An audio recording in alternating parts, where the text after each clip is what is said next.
If you're in residential lawn mowing and maintenance and you want to take your company to the next level, this is the show for you. Our next guest teaches us how to grow your company from wherever you're currently at up to $10 million a year on residential only lawn mowing and maintenance. Literally just got off the phone with Jonathan Pototschnik for 50 minutes. I've interviewed him twice now, and I have never experienced anything like this before. What I'm talking about is a man that has taken all the myths about how to build a lawn maintenance company, blown them out of the park. This is a guy that has developed in 10 years a $10 million lawn maintenance company, and he tells us how he did it.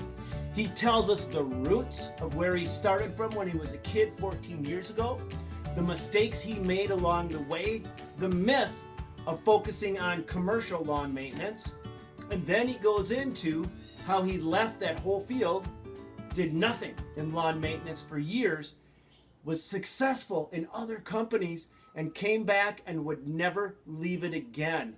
He makes more money in lawn maintenance. If he was ever going to start again, he would redo this, and he goes over it at length for 50 minutes in the LandscapeBusinessPro.com podcast with Jonathan Pototschnik. Now I'm going to go over, this is the highlight reel, guys and gals out there. This is the meat and potatoes of how you can build a $10 million residential only lawn maintenance company. Most people don't think that can be done.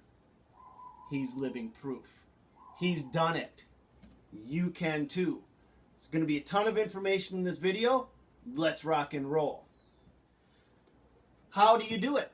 How do you get that many customers? For a $10 million a year business, he has about 5,500 customers. His company specializes in 8 to 12,000 square foot lots. He doesn't like to get above 12,000 square foot lots.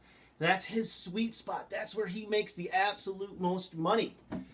How did he get that many customers? What he does is he calls it neighborhood saturation. So we're going to go over every aspect of this, so don't get me wrong. There's a ton of stuff. We're going to go over pricing. We're going to go over saturation. We're going to go over everything that you need to do to recreate the results that have built his company. Stay tuned. So let's get started. Neighborhood saturation. The first thing he did when he was beginning was he made the mistake of going into commercial lawn maintenance. How did that work out for him? Not at all. He quickly learned that he wasn't making any money. He might as well have just skipped out and just did what he was doing.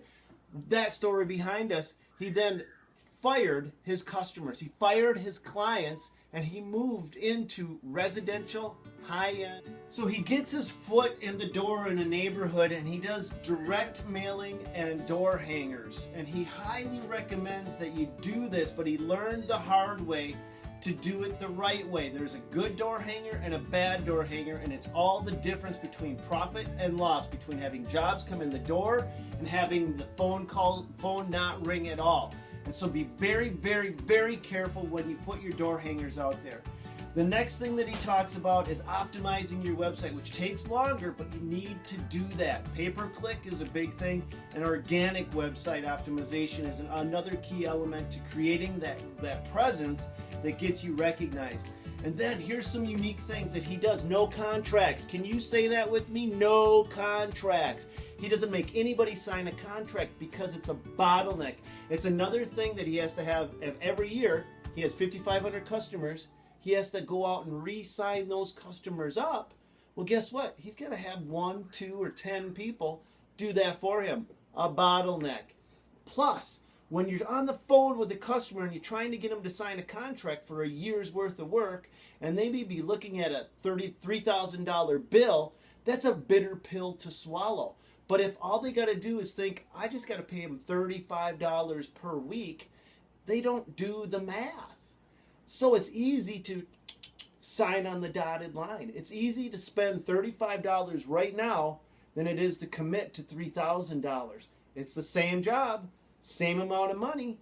He's getting the job signed right away. Plus, he doesn't go out to the job sites. He bids everything right over the phone. He uses Service Autopilot to actually calculate how many square feet a customer has in their lot if they've got a 100 by 120 lot, that's 12,000 square feet. And he then calculates how long that's going to take him to do it. Now, 2 calculations. He wants to make $40 per hour, and he makes sure he's making $40 per hour. But when he bids it on a price per square foot. That way he can just do all the quotes right over the phone.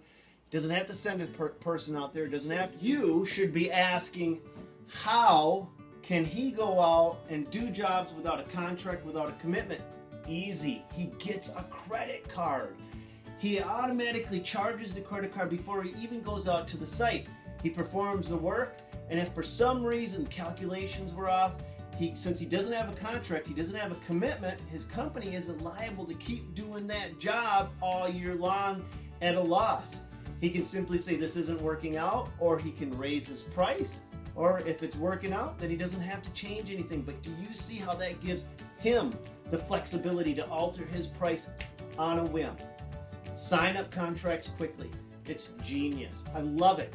Now, 51 minutes of interview time. I'm not going to be able to cover everything, but I do want to leave you with an average price. His business model allows him to price out an 8,000 square foot lot at around $30. That's the high end. And what that boils down to is about 37 cents per 100 square feet. Again, that's the high end, but that's everything. That is the travel time to the site. That is trimming, that is mowing, that's blowing the leaves and grass off the sidewalk. That gives you an idea. He's down in Texas. You have to now take that number into consideration. Be cautious, careful. Don't apply this just like this is the Bible, because your area is going to be different. Difficult lots, hilly lots, that's a flat lot. That lot, that price is for a flat lot. A hilly lot, or a lot that has a lot of trees, a long fence line, more obstructions, less access, he's going to alter his price. And that's what you have to do and modify in your own market. He's got a 3-part video series coming out specifically on pricing residential lawn maintenance.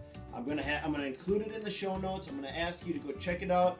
This guy is the king of content. Content. You're going to love what he does.